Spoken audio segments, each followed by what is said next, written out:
ఓం శ్రీ గురుభ్యో నమః. శ్రీ నిరవి టీవీ ప్రేక్షకులందరికీ నమస్కారం. మనం ఎందరో మహానుభావులతో సజ్జన సాంగత్యం చేస్తున్నాం. ఇప్పుడు మన అదృష్టం శ్రీ మహావిద్యానగిరి మాతాజీ గారితో మనం ఉన్నాం. వారు శ్రీ విద్యా సాంప్రదాయంలో నిష్ణాతులు. అలాగే వారు సన్యాస దీక్షని గిరి సాంప్రదాయపరంగా సంత్ సదానందగిరి మహారాజ్ బాబాజీ గారి దగ్గర నుంచి వారు తీసుకోవడం జరిగింది. అలా సనాతన ధర్మానికి అలాగే గిరి సాంప్రదాయానికి ఒక పక్క గోసేవకి కట్టుబడి ఎంతో నిశ్చల మనస్సుతో ముందుకు వెళ్తున్నటువంటి మాతాజీ వారిని అడిగి కొన్ని ఆధ్యాత్మికపరమైనటువంటి సందేహాలు సమాధానాలు తెలుసుకుందాం. నమస్కారం అమ్మ. శ్రీమాత్రే నమః. అమ్మ, రీసెంట్గా మీరు ఆశ్రమానికి నామకరణం చేశారు. దాని గురించి ఒక 2 నిమిషాలు మాట్లాడండి. ఆ తర్వాత మనం సబ్జెక్ట్లోకి వెళ్దాం. నా గురుదేవులు శ్రీ సంత్ సదానందగిరి బాబా గారి పాదపద్మాలకు, హిమాలయ గురు మహారాజ్కు, దేవానందగిరి మహారాజ్ వారి పాదపద్మాలకు నమస్కరిస్తూ వారి దివ్య ఆశీస్సులను స్వీకరిస్తూ శ్రీ గురుభ్యో నమః. ఆశ్రమం మీకు తెలుసు, ఇంతకుముందు మనం మాట్లాడుకున్నాం. సన్యాస దీక్ష తీసుకున్న తర్వాత మా జూనా అఖాడా తేరహ్ మండీలో నేను 18వ గురువుగా మా ఆశ్రమాన్ని నుంచి మా గురువుగారు సన్యాస దీక్ష ఇవ్వడం జరిగిందని చెప్పుకున్నాం.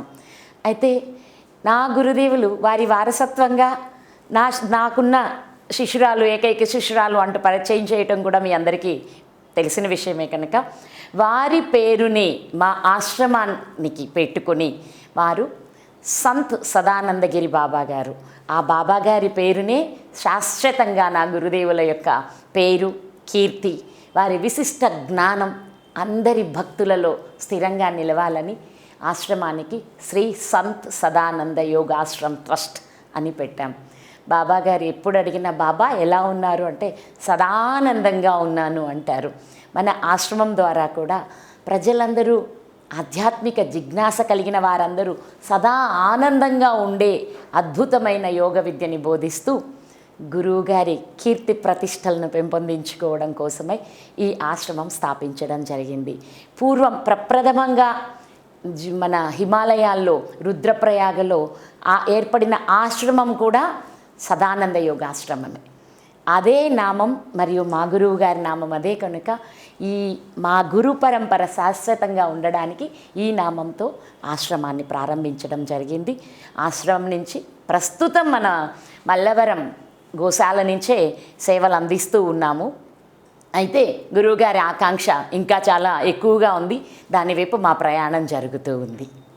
ఓకే, ఇప్పుడు ఏదో ఆలయం కట్టాలి అనే ప్రపోజల్స్ కూడా గురువుగారు ఇచ్చారు అని విన్నాను. అదేంటి, ఏ ఆలయము, దాని విశిష్టత ఏంటి? అంటే గురువుగారు ఏం చెప్పారు అంటే, అమ్మా చాలా దేవాలయాలు ఉన్నాయి ఇక్కడ, విశేషంగా మానసాదేవి ఆలయం ఇక్కడ ఎక్కడా లేదు, హరిద్వార్లో మాత్రమే ఉంది. శక్తిపీఠం. అలా ఆ తల్లి యొక్క దేవాలయాన్ని మన ఆశ్రమంలో మీరు నిర్మాణం చేయడానికి సంకల్పించండి. ఇప్పుడున్న పరిస్థితుల్లో సంతానం లేకపోవడం, అలాగే వివాహం ఆలస్యంగా జరగడం, అయిన వివాహాలు కూడా సవ్యంగా కొనసాగలేక భార్యాభర్తల మధ్య వస్తున్న ఇబ్బందులు అన్నింటికీ కారణమైన సర్పదోష, కాలసర్పదోష, మహాకాల సర్పదోషాలన్నీ తొలగి అందరూ సంతానాన్ని పొందుతూ శీఘ్రంగా కళ్యాణం జరిగి పెళ్ళైన తర్వాత వీళ్ళందరూ కూడా ఆనందంగా భార్యాభర్తలు కలిసి ఉండేలాంటి అద్భుతమైన ఆశీస్సులు అందుతాయి. కనుక మీరు మన ఆశ్రమంలో ప్రప్రథమంగా శ్రీ మానసాదేవి ఆలయం నిర్మాణం చేయండి అని చెప్పి బాబా గారు చెప్పడం జరిగింది. అతి త్వరలోనే వారి స్వహస్తములతోనే అక్కడ శంకుస్థాపన పూజ చేయడానికి కూడా నిర్ణయించారు. అయితే తారీఖు అది మీలాంటి వాళ్ళని జ్యోతిష పండితుల్ని సంప్రదించాలి కనుక సంప్రదించి ఆ డేట్ మీ అందరికీ తెలియజేస్తాం. మానసాదేవి అనేది రావటం అనేది చాలా అదృష్టం. ఎందుకంటే ఈ రోజుల్లో కాలసర్పానికి కానీ, అలాగే సర్పదోషాలకు కానీ, అలాగే వచ్చేసి మనకి ఈ జ్యోతిష్యంలో వచ్చే అనేక సమస్యలకి, సంతాన సమస్యలకి, వివాహ సమస్యలకి మంచి పరిష్కారం చూపేది మానసాదేవి. మానసాదేవి ఆలయాలు లేవు, ఎందుకంటే అది లేకనే మనము సుబ్రహ్మణ్యేశ్వర స్వామి దగ్గరికి వెళ్ళమని, ఇట్లా కుక్కి సుబ్రహ్మణ్యుడికి వెళ్ళమని ఇట్లా మనం సజెషన్ చేస్తున్నాం. కానీ మానసాదేవి ఉండటం అనేది మనకి చాలా అవసరము. మనకి ఇటుపక్క ఎక్కడా కూడా లేదు. ఆంధ్ర తెలంగాణలో మానసాదేవి సంబంధించి పెద్ద ఎత్తున ఆలయం అనేది లేదు. అది చాలా మంచిది. అయితే అమ్మ, కొన్ని ఆధ్యాత్మికమైనటువంటి సందేహాలు, జరుగుతున్న విషయాలు, వాటి అంటే మనకి కామెంట్స్ రూపంలో వస్తున్నవి, సహజంగా వస్తున్నవి జరుగుతుంది అన్నమాట. వాటిల్లోని విషయాలు కొన్ని ప్రస్తావిస్తాను. వాటికి మనము ఎటువంటి సొల్యూషన్స్ తీసుకుంటే బాగుంటుంది. ఇప్పుడు ఒక్కొక్క దేవాలయానికి వెళ్తాం, విశేషమైన దేవాలయాలకి. ఇప్పుడు తిరుమల కానీ, కంచి కానీ ఇట్లాంటి దేవాలయాలకు వెళ్ళినప్పుడు అందరూ కూడా విశేష సేవలకి ఏదో ఒకదానికి వెళ్ళినప్పుడు ఏదో విఐపీలని ముందర కూర్చోబెట్టడం ఇట్లా జరుగుతూ ఉంటుంది. వాళ్ళు కొద్దిగా హైట్గా ఉన్నప్పుడు పక్కా జరిగి కూర్చోండి అన్నా కానీ వాళ్ళు అడ్డుగా ఉండటం, వెనక వారి ఎఫెక్ట్ ఏంటంటే ఒక 50-60 మందికి కనిపించదు. నేను చూస్తున్నాను కదా అనే ధోరణితో వాళ్ళు చూస్తారు. నాకు పవర్ ఉంది కదా, నన్ను ముందర కూర్చోబెట్టారు కదా, లేకపోతే నేను మా ఆవిడ కుడి పక్కే కూర్చోవాలి, నాకు ఎడం పక్కే భార్య ఉండాలి, కొద్దిగా జరిగి కూర్చోండి అన్నా కానీ వినే పరిస్థితి ఉండదు. ఓకే, ఇలాంటి సందర్భాలు నేను చాలా చోట్ల ఈ మధ్య నేను గమనించినప్పుడు అటువంటి వారికి అంటే యజ్ఞ ఫలితం అంటే అక్కడ ఒక అభిషేకము, ఒక కళ్యాణము జరుగుతుంది. ఆ కళ్యాణం చూసేటప్పుడు కానీ ఆ ఫలితము వెనక వాళ్ళందరూ తిట్టుకుంటూ ఆయన అనమాట అన్నప్పుడు, వెనక వాళ్ళందరూ ఆయన పక్క జరిగితే బాగుండను, కొద్దిగా ఉంచుకుంటే బాగుండను అన్నప్పుడు ఆ వ్యక్తికి ఎటువంటి ఫలితం వస్తుంది? అటు అమ్మవారిచ్చే పుణ్య ఫలితం వస్తుందా, లేకపోతే వీళ్ళు తిట్టుకునేటటువంటి ఇది వస్తుందా, లేకపోతే ఆయన చూపించేటటువంటి అహంకార ధోరణి, అంటే అధికారం ఉంది కదా అని కావాలని ఇట్లా నిలబడే అహంకార ధోరణి ఫలితం అవుతుందా, ఏది వస్తుంది అన్నమాట. ఎందుకంటే ఇది చాలామంది చేసే సహజమైన తప్పులు చేస్తారు కొన్ని ఆలయాలలో. దీనికి మీరిచ్చే సమాధానం ఏంటి? ఇది నాకు పెద్ద చిక్కు ప్రశ్నే. మరి చెప్పాలి అంటే ఉన్నది ఉన్నట్లు చెప్పాలి. తర్వాత మరి చాలామందికి ఇది కొరుకుడు మింగుడు పడకపోవచ్చు. నేననేది విఐపీలుగా వెళ్ళొద్దు అని ఎవరికి చెప్పను. విఐపీలుగా వాళ్ళకున్న భగవంతుడిచ్చిన అనుగ్రహంతో వెళ్ళాలి. కానీ సామాన్య భక్తులకు కూడా కనిపించే విధంగా కొద్దిగా తల వంచుకొని వెళ్తే బాగుంటుందనేది నా ఉద్దేశము. పనిసరిగా నాన్న, ఎందుకంటే భగవంతుడి దగ్గరికి వెళ్ళి ఆయన దర్శనమైన, ఆయన అనుగ్రహమైన, ఆయన దగ్గర నుంచి వచ్చిన ప్రసాదమైన అందరూ పంచుకోమందే కానీ నాకు మాత్రమే అనుకున్న వారు ఎప్పుడు భగవత్ అనుగ్రహానికి పాత్రులైనట్టు ఎక్కడ ఏ పురాణాలు ఇప్పటివరకు మనం చూసిన ఎన్ని కథల్లో కూడా ఇది లేదు. భగవంతుడి దగ్గరికి వెళ్ళాం, అక్కడి వరకు నిజమే మీరన్నట్టు అధికారం ఉన్న వాళ్ళకి విఐపి దర్శనాలు అన్ని చోట్ల ఇవ్వవలసిందే. ఎందుకంటే వాళ్ళు మన అందరికీ మంచి పాలన అందించాలి కాబట్టి వాళ్ళ ఉద్యోగ ధర్మాలు కావచ్చు, లేకపోతే వాళ్ళ పదవీ ధర్మాలు కావచ్చు, వాళ్ళకి కొన్ని ప్రయారిటీస్ కల్పించడం అది ఎప్పటికీ ఉండవలసిందే. కానీ దైవం దగ్గరికి వెళ్ళిన తరువాత ఆయనే ప్రయారిటీ, ఎవరైతే ఉన్నారో వాళ్ళు ముందు వెళ్తారు, వాళ్ళకి అన్నీ ముందే జరుగుతాయి. వెళ్ళిన తర్వాత అక్కడ మనలో ఉండవలసింది వినయం, భక్తి. ఆ అహంకారం అనేది ఆ అమ్మవారికి మనకి ఒక అడ్డుగోడ అవుతుందే కానీ అహంకారంతో ఏ దర్శనం చేసినా, ఏ పూజ చేసినా, ఎంత విశిష్టమైన సేవలు ఎన్ని లక్షలు ఖర్చు పెట్టినా ఫలితం రాదుగాక రాదు. అలాగే ఇంతమంది వెనక బాధపడుతూ వాళ్ళ మనసులో బాధని ఇలా మాటల ద్వారా అనడం కూడా వీళ్ళకి కొంత ఎఫెక్ట్ కూడా చూపిస్తుంది. మీరు కానీ గమనిస్తే వినయంగా ఉన్నవాళ్ళు చాలా కాలం అదే పదవుల్లో, అదే ఉద్యోగాల్లో కొనసాగుతుంటారు. అది తగ్గి అహంకారంగా ప్రవర్తించిన వాళ్ళు దానికి అతి త్వరగా దూరం అయిపోతారు. ఇది శాస్త్రం, నేను చెప్పలేదు, ఇది శాస్త్రం. ఎప్పుడూ కూడా వినయం, అలాగే సాటి వారినితో కలిసి భగవంతుణ్ణి సేవించుకోవడం చాలా గొప్ప విషయం. అంతేకాని మీరన్నట్టు నిజమే, ఇలాగా అని వెళ్ళి అందరికీ అడ్డు నిలబడితే అవతల వాళ్ళు ఏమవుతారు? వాళ్ళు కూడా మీలాగే అదే టికెట్ కొనుక్కొని దర్శనానికి ఆ సమయంలో వచ్చిన వాళ్ళే కదా. ఒక్క వ్యక్తి మొత్తం అమ్మవారికి అడ్డంగా నిలబడ్డప్పుడు వీళ్ళందరి పరిస్థితి ఏంటి? ఇంకొక విషయం కూడా, ఎడం పక్క ఉండాలా కుడి పక్క ఉండాలా, వీటన్నిటికీ ఒక రీజన్ అయితే ఉంది. మన స్పిరిచువల్ కూడా సైన్సే. ఏమంటే మనకి ఒక ఆరా ఉంటుంది, ప్రతి వ్యక్తికి ఆరా ఉంటుంది. అంటే ఈ సృష్టిలో అసలు ప్రతి చెట్టుకి ప్రతి జీవికి కూడా ఒక ఆరా ఉంటుంది. అంటే దాన్ని కాంతి మండలంగా చెప్పుకుంటాం. ఈ కాంతి మండలంలో భార్య భర్త పక్క పక్కన ఉండాలి అని ఎప్పుడూ శాస్త్రం చెప్పింది. వీళ్ళిద్దరి మధ్య నుంచి ఏది వెళ్ళొద్దని కూడా చెప్పింది. అంతేకాని ఎడమే ఉండాలి కుడే ఉండాలి అని ఎక్కడా చెప్పలేదు. ముఖ్యంగా మన ఇంట్లో చేసుకునే పూజలు అనుకోండి, తప్పనిసరిగా అక్కడ ఇప్పుడు వైష్ణవ సంప్రదాయంలోకి వెళ్తే కుడి పక్కన కూర్చోబెడతారు, మన శైవ సాంప్రదాయానికి వెళ్తే ఎడం పక్కన కూర్చోబెడతారు. అంటే అన్నీ అంగీకారం అనే కదా ఇక్కడ దాని అర్థం. అక్కడ దేవాలయాలకి వెళ్ళి విశిష్టంగా అందరూ దర్శించుకునే స్థానాల్లో మాత్రం ఈ ఎడమ కుడి అనే పట్టింపులు పట్టుకోకూడదు. ముఖ్యంగా ఏమంటాను అంటే అందరూ ఇలా నమస్కారం చేసుకొని ఈ భార్య ఒక పక్కకి భర్త ఒక పక్కకి వెళ్ళిపోతుంటారు.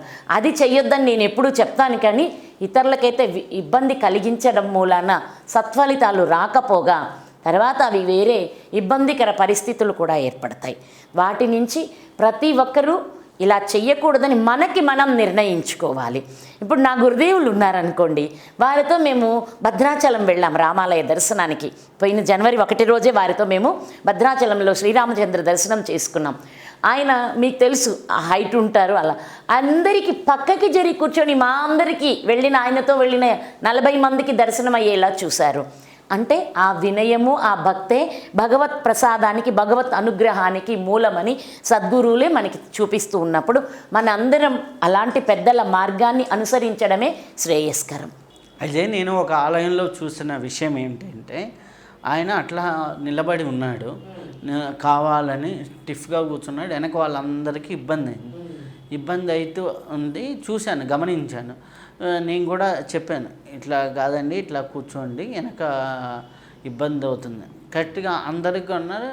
ఇంకా వదిలేసి నేను హ్యాపీగా ఉన్న తర్వాత కరెక్ట్గా అయిపోయింది, అమ్మవారి దర్శనం అయిపోయింది, అభిషేకం అయిపోయింది, బయటకు వచ్చి కింద పడ్డాడు. అదే నడుముకి దెబ్బ తగిలింది. అందరూ ఏంది వెనక ఉన్న వాళ్ళందరూ అమ్మవారిని చూస్తూ ఈయన అడ్డం తగిలేసరికి ఇట్లా చూస్తూ ఈ నడువులు కొద్దిగా ఉంచుకుంటే బాగుండు, నడువులు ఉంచుకుంటే బాగుండు అని నడుము ఉంచుకుంటే బాగుండు అన్నారో లేకపోతే అంతర్గతంగా ఇంకో మాట అన్నారు అంటారు కదా, కోపం పట్టలేనప్పుడు వస్తాయి కదా అనమాట. అవును అనమాట. సో అది అనమాట. టక్మని మొన్న దుర్గాష్టమి రోజే జరిగింది. అవునా, ఇది స్వ అనుభవమా?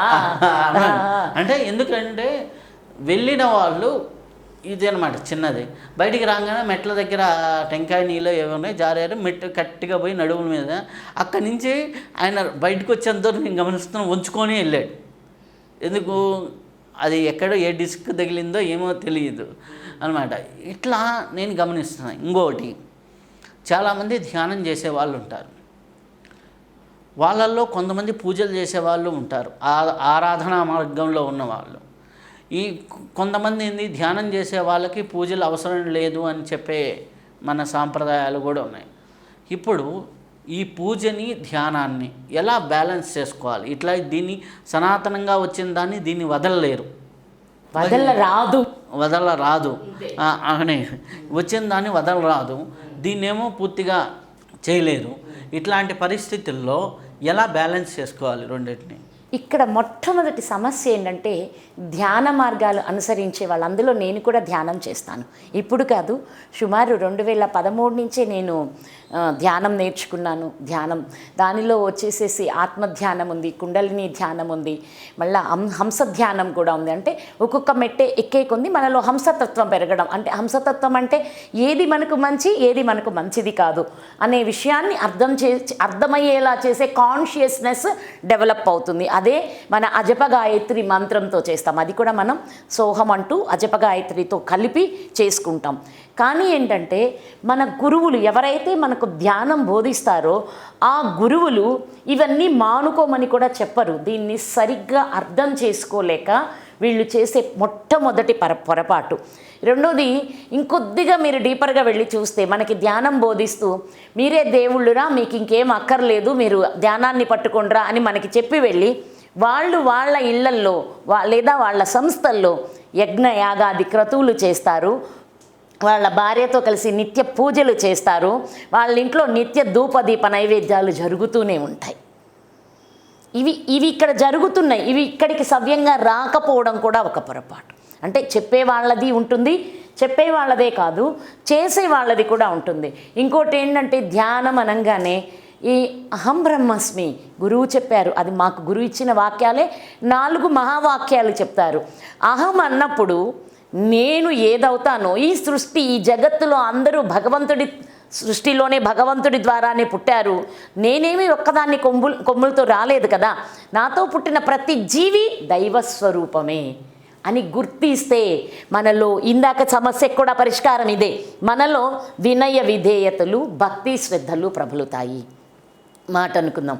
ఇప్పుడు భగవద్గీతలో స్వామి ఆయన చెప్తారు, అందరూ భక్తులందరూ రకరకాల రూపాలకి రకరకాల నైవేద్యాలు పూలు పండ్లు లాంటివి ఇచ్చి వాళ్ళని పూజించి వాళ్ళ కోరికలు నెరవేర్చుకుంటారు. వీళ్ళు చేస్తున్న ఈ పూజలు నచ్చి దేవుళ్ళు కూడా వాళ్ళ కోరికలు తీరుస్తూ ఉంటారు అని చెప్తారు.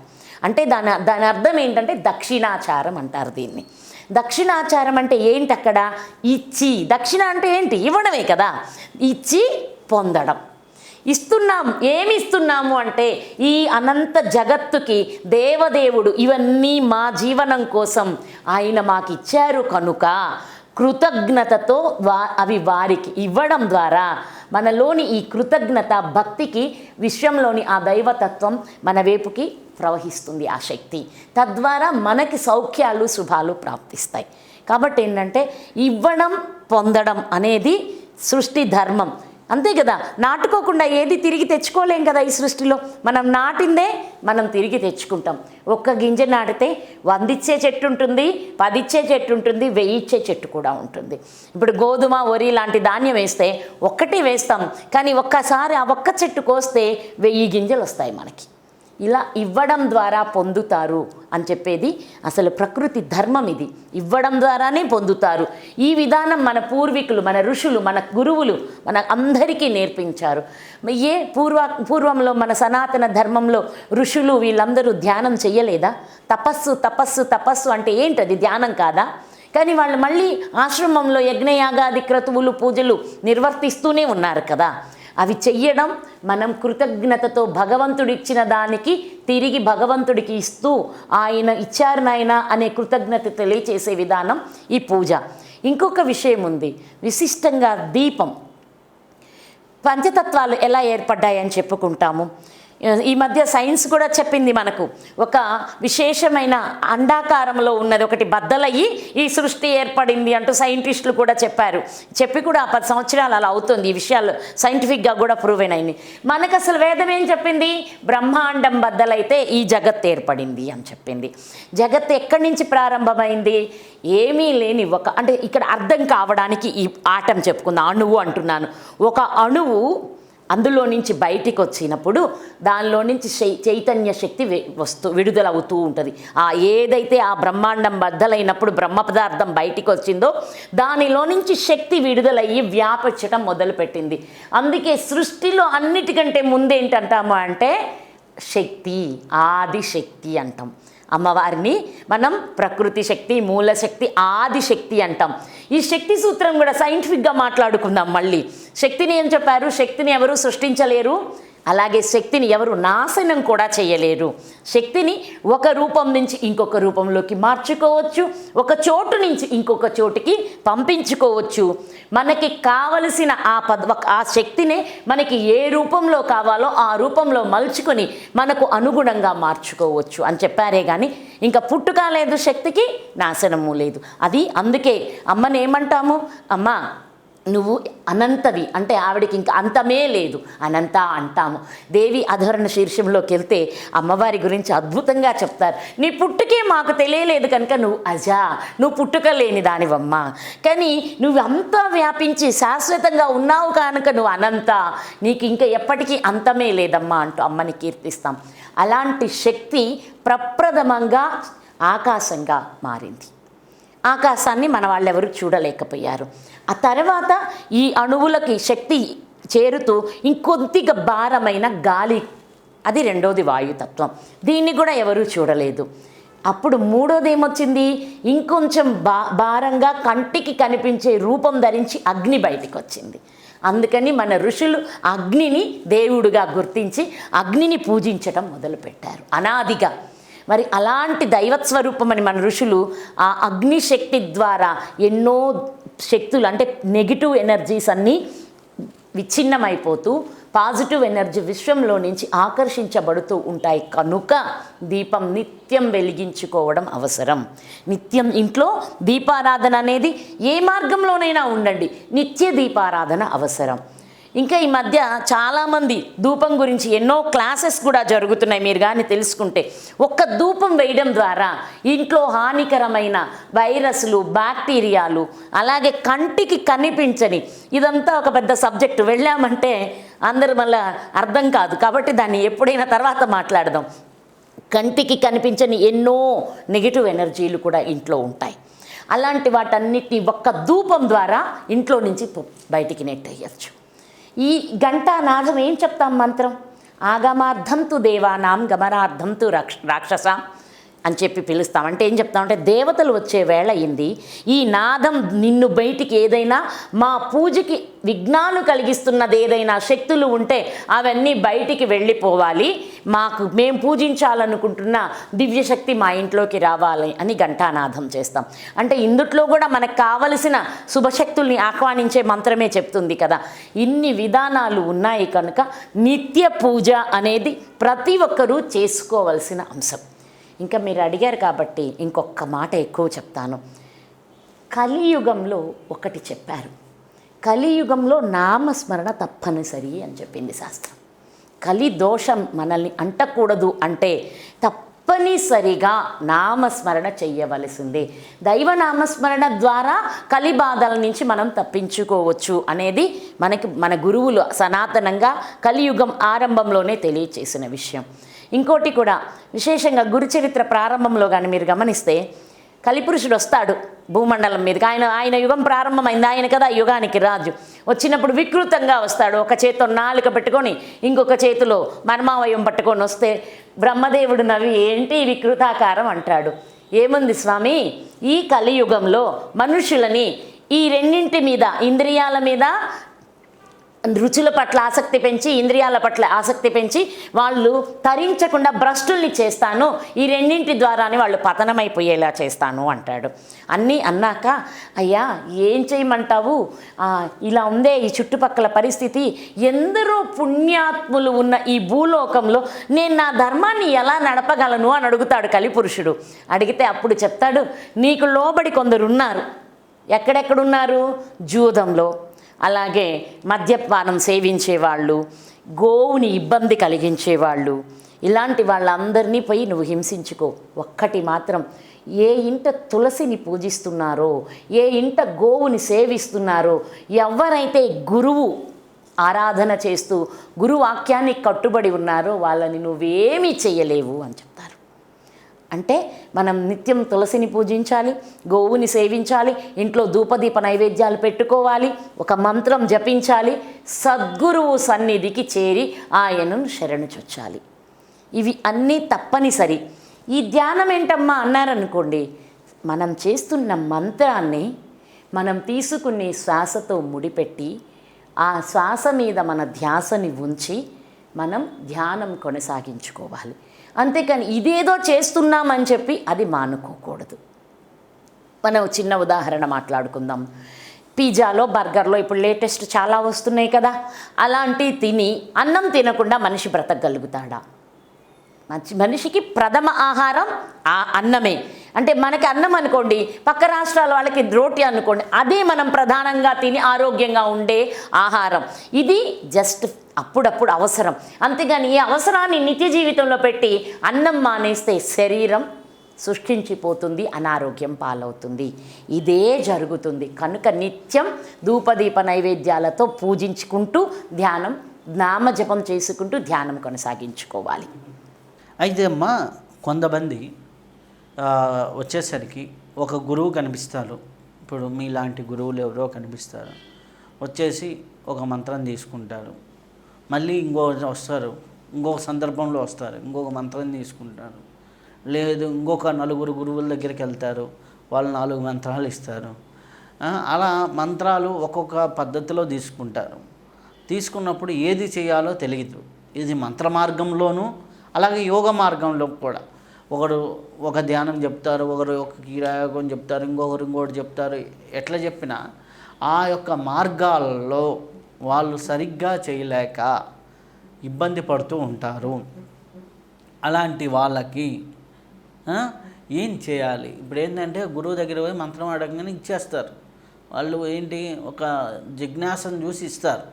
కానీ ఇప్పుడు 10 మంత్రాలు తీసుకున్నారు, 10 మంత్రాలు రోజు నిత్యం చేయలేనప్పుడు వచ్చే పర్యవసానాలు ఏంటి, దాన్ని ఎట్లా బ్యాలెన్స్ చేసుకోవాలి, ఆల్రెడీ ఇస్తానన్నప్పుడు మనం ఏం చెప్పాలి, ఎలా వాటిని బ్యాలెన్స్ చేసుకోవాలి, ఇది చాలామంది ఫేస్ చేసేటటువంటి విషయము. ఇప్పుడు ఏంటంటే అదే యోగ మార్గంలోకి వచ్చేసరికి నేను క్రియాయోగం తీసుకున్నాను, నిత్యం క్రియాయోగం చేయాలి. లేకపోతే నేను ఇంకో గురువు దగ్గరికి వెళ్ళాను, ఏదో ధ్యానం నేర్చుకున్నాను, అదే నిత్యం చేయాలి. ఈ 2-3 నేర్చుకొని ఏది చేయాలో తెలియక చివరికి అన్నీ ఆపేసి గమ్ము కూర్చునే పరిస్థితులు ఉన్నాయి. దీనికి మీ ఇచ్చే సమాధానం? 2 పడవల మీద కాళ్ళు పెట్టినవాడు గమ్యం చేరుతాడా? అది సాధ్యమా? కాదు కదా. కనుక ఇది కూడా అంతే ఉంటుంది. ఎక్కడికి అంటే ఉట్టికి స్వర్గానికి కాకుండా మధ్యలో ఉంటాడు. అదే పరిస్థితి ఏర్పడుతుంది. ఇంకొక విషయం కూడా చెప్పనా, ఇంతకుముందు గురువులు ఉన్నారు లేదా గురువు దగ్గర పూర్ణ దీక్ష అంటే నాన్న ఊరికనే వచ్చితే ఒక మంత్రం చెప్పడం అది వేరే. ఇప్పుడు బీజాక్షరాలని ఎవరు ఎప్పుడు పడితే అప్పుడు ఏ సద్గురువు ఇవ్వరు. బీజాక్షరాలను ఒక కుంజికా స్తోత్రం గురించి ఒక్క మాట మాట్లాడుకుందాం. ఆయన చెప్తాడు, కుంజికా స్తోత్రంలో శివుడమ్మ ఇది చాలా గొప్పదైనది, రహస్యమైనది, ఎంత జాగ్రత్తగా ఈ స్తోత్రాన్ని దాచుకోవాలి అంటే స్వయోనిరివ పార్వతి అంటాడు. ఒక స్త్రీ తన యోనిని ఎంత పవిత్రంగా ఎంత జాగ్రత్తగా దాచుకుంటుందో అలా జాగ్రత్తగా రహస్యంగా ఉంచుకోవాలి అని చెప్తారు శివుడు. మరి దాన్ని మనం బాహ్యం చేయడం అంటే దాని అర్థం ఏమిటి? భగవద్వాక్యాన్ని ఉల్లంఘించడం. కనుక ఏ గురువు కూడా విశేషంగా పుస్తకాలు చదివి మాకు తెలుసు ఇదంతా 10 మందికి ఇవ్వడం ద్వారా మాకేయో కొన్ని లాభాలు వస్తాయి అనుకొని ఇస్తే దానికి మనం ఏం చెయ్యలేము. అనేక స్తోత్రాలు ఉన్నాయి, బాహ్యంగా ఇవ్వదగిన స్తోత్రాలు చాలా ఉన్నాయి. ఇలాంటి స్తోత్రాలు లేకపోతే ఇప్పుడు దుర్గా సప్తశ్లోకి అని మన సప్తశతి నుంచి 7 శ్లోకాలు విశేషంగా తీసిస్తారు. ఒక్కొక్క శ్లోకానికి ఒక్కొక్క బెనిఫిట్ ఉంటుంది. రోగబాధలా, ఇదిగో ఈ రోగానశేష, ఇదిగో ఇంకేదైనా ఆధ్యాత్మిక సాధనలో ఇబ్బందులు ఉన్నాయా, ఇదిగో ఈ సర్వబాధ ప్రశమనం, ఇంకా ఈ మనకి సర్వమంగళాలు సర్వశుభాలు ప్రాప్తించాలా, సర్వమంగళ మాంగళ్యే. ఏదైనా అలక్ష్మితో ఇబ్బంది పడుతున్నాం, లక్ష్మీప్రదం కావాలా, దారిద్ర్య దుఃఖ, ఇలా ఒక్కొక్క దానికి ఒక్కొక్క శ్లోకం ఇచ్చి విశేషంగా ఇన్నిసార్లు చదువుకోండి నాన్న అని చెప్పి గురువులు ఇస్తారు. ఇలాంటి ఎన్నో శ్లోకాలలో నుంచి ఎన్నో స్తోత్రాలలో నుంచి ఆ మాటలు మనం ఎక్కడైనా ఎవరికైనా బాహ్యంగా ఒక సభ జరుగుతుంది, సభలో కూడా ఇచ్చేయచ్చు. కానీ బీజాక్షరాలని ఆచమన్యం దగ్గర నుంచి తత్వాచమన్యంతో మొదలుకొని అంగన్యాస కరన్యాసాలతోటి ఆ మంత్రానికి ఉన్న శాపాలను తొలగిస్తూ ఉత్కీలనాలను తెలియచేసి ఈ అన్ని రకాల ఇది చేశాక గురువు అతి రహస్యంగా శిష్యుని యొక్క చెవిలో చెప్పేది బీజాక్షరం. అది ఒక్కసారి తీసుకున్న తరువాత వాళ్ళు ఇంకొక స్టెప్ ఎక్కాలి అంటే ఆ మంత్రానికి రెండోది, ఎప్పుడు ఒక శ్రీ విద్యలో ముందు బాలా చేసామనుకోండి పంచదశి ఉంటుంది, పంచదశికి వెళ్ళాలి అనుకుంటే ఇప్పుడు ఈ శ్రీ విద్య ఇచ్చిన గురువు మనకు అందుబాటులో లేకపోతే, లేదా అమ్మా నేను ఈ బాలా వరకే ఇచ్చే అర్హత కలిగి ఉన్నాను, ఇంతకు మించి నేను ఇవ్వకూడదు, దీనిని మీరు ఇంకొక గురువుతో తెలుసుకోండి అంటే మనం వెళ్ళొచ్చే. కానీ అలా ఇస్తారు గురువులు కూడా. ఇప్పుడు ఎంతో ఎందుకు పోయినసారి దత్త పూర్ణిమ రోజు చాలామంది బిడ్డలు బాలామంత్రం అడగడంతో విశేషంగా బాలా త్రిపుర సుందరి దేవాలయం త్రిపురాంతకంలోనే మంత్రోపదేశం చేసుకున్నాం. దేవాలయం అందరూ కూడా ఎంతో సహకరించి అమ్మవారి దగ్గరే మాకు మంత్రోపదేశం చేసుకునే అవకాశం కూడా కల్పించారు. అక్కడ చేసుకుంటున్నప్పుడు ఈ మంత్రం కోసం వచ్చిన వాళ్ళతోటి లక్ష్మీదేవి అని ఒక ఆమె వచ్చారు. ఆమె అప్పటికే సౌభాగ్య విద్యలో ఉన్నారు, పంచదశి చేస్తున్నారు. చేస్తూ ఉన్నప్పుడు తన గురువు అమ్మవారిలో ఐక్యమై ఉన్నారు. వచ్చి నేను సౌభాగ్య విద్య చేస్తున్నాను, నాకు మీరు ఈ మంత్రం ఇవ్వమంటే, మీ గురువుగారు ఉన్నప్పుడు మేము మీకు ఏది చెయ్యకూడదు తల్లి అన్నాను. అమ్మ గురువుగారు ఇలా శివైక్యం చెందారు అంటే, ఆ మంత్రం మారదు, మీ గురుత్రయం కూడా మారదు. మీకు మీ గురువు ఏ గురుత్రయాన్ని ఇచ్చారో నిత్యం మీరు ఆ గురుత్రయాన్నే ప్రార్థన చెయ్యండి. కానీ మీకు ఏదైనా సలహా కావలసి వస్తే నేను మీకు సలహా మాత్రం ఇస్తాను. భౌతికంగా గురువు దర్శనం కావాలి, గురువుతో గడపాలి అంటే మా ఆశ్రమానికి రండి. నేనుగా మీ గురు పరంపరలో నేను చేరను. నీకు గురువుని కూడా అవసరం లేదు. ఆయన ఇప్పటికే ఇచ్చారు మీకు సౌభాగ్య విద్య. వారు శరీరం లేదే కానీ గురువు అక్కడే శాశ్వతంగా ఉన్నారమ్మా, మీకు నేను గురువుని కాను అని చెప్పడం కూడా జరిగింది. కనుక గురువులు అంత త్వరగా ఎప్పుడు పడితే అప్పుడు మేము చేస్తున్నాము అంటే కూడా హడావిడిగా ఇవ్వరు. ఇక ఇచ్చారు అంటే దానికి మనం మాట్లాడవలసిన పని లేదు. కానీ ఈ బిడ్డలు మాత్రం ఒకటి గుర్తుపెట్టుకోవాలి, వాళ్ళ తలని మించిన భారాలు నెత్తిన వేసుకొని ఎట్టి పరిస్థితుల్లో 4వ అడుగు కూడా వేయలేరు. కనుక ఇన్ని బరువులు వేసుకొని మేరు పర్వతం ఎక్కడం ఎంత కష్టమో, ఇలా అక్కడ మంత్రం ఇక్కడ మంత్రం. ఇప్పుడు మంత్రం తీసుకుంటాం బాగానే ఉంది, గురుత్రయం ఎలా మనకి మంత్రంలో గురుత్రయం ఉంటుంది. మొదట్లో 3 గురువుల్ని, స్వగురువు, పరమగురువు, పరమేష్టి గురువుల్ని ఇస్తాము. మరి వీళ్ళందరూ మారిపోతారు రేపొద్దున, ఎంతమంది మారుతారు? కనుక గురుత్రయం ఒకటే ఉంటుంది. మార్గదర్శకత్వం కావాలి అంటే సద్గురువుల సన్నిధికి వెళ్తే ఇస్తారు మార్గదర్శకత్వం. అలా పొందాలే కానీ ఇలా ఇంకొకటి కూడా చెప్పనా, ఎందుకు ఇన్ని మంత్రాలు అంటే వాళ్ళ మీద నమ్మకం లేదు, వాళ్ళు తీసుకున్న మంత్ర అధిష్టాన దేవత మీద కూడా నమ్మకం లేదు. బాలా మంత్రంకి వెళ్ళామనుకోండి, ఇది ఉంది అది లేదు అని ఏం లేదు, అన్నీ చెయ్యగలదు అమ్మే.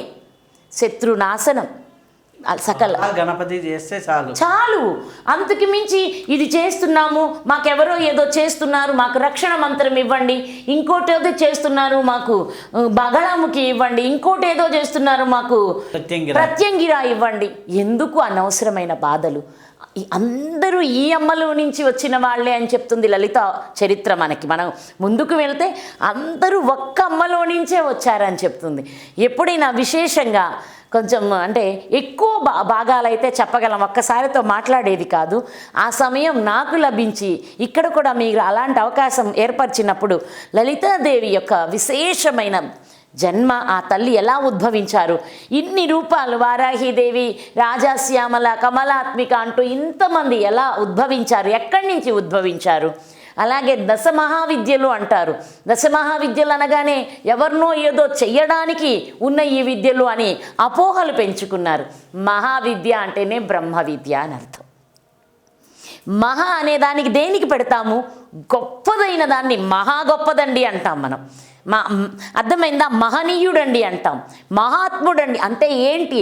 ఇంతకంటే ఉన్నతమైనది లేదు అనేదాన్ని మహా అనే పదంతో పలుకుతాం. అలాంటి మహావిద్యని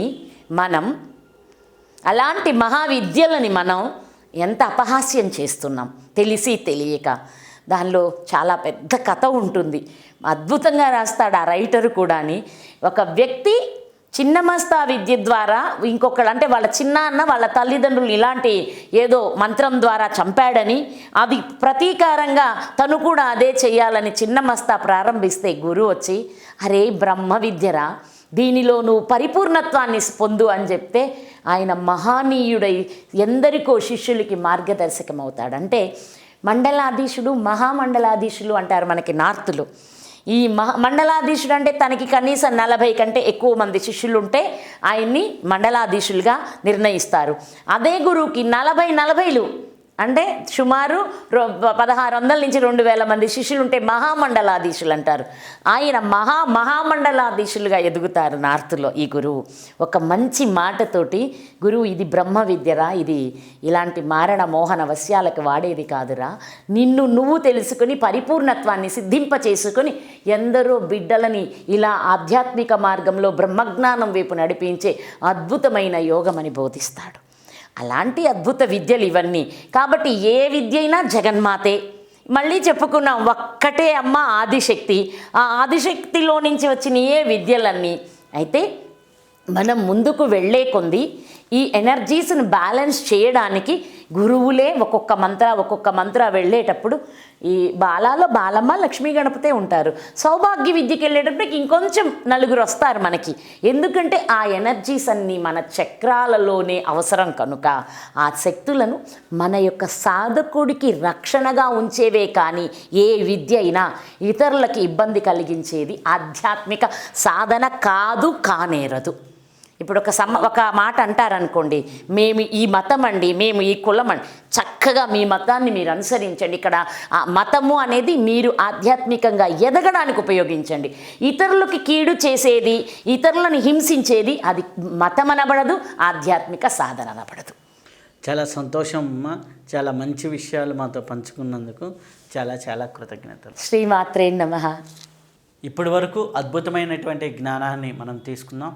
మరొక విశిష్ట అతిథితో కలుసుకుందాం. అంతవరకు సెలవు. నమస్కారం.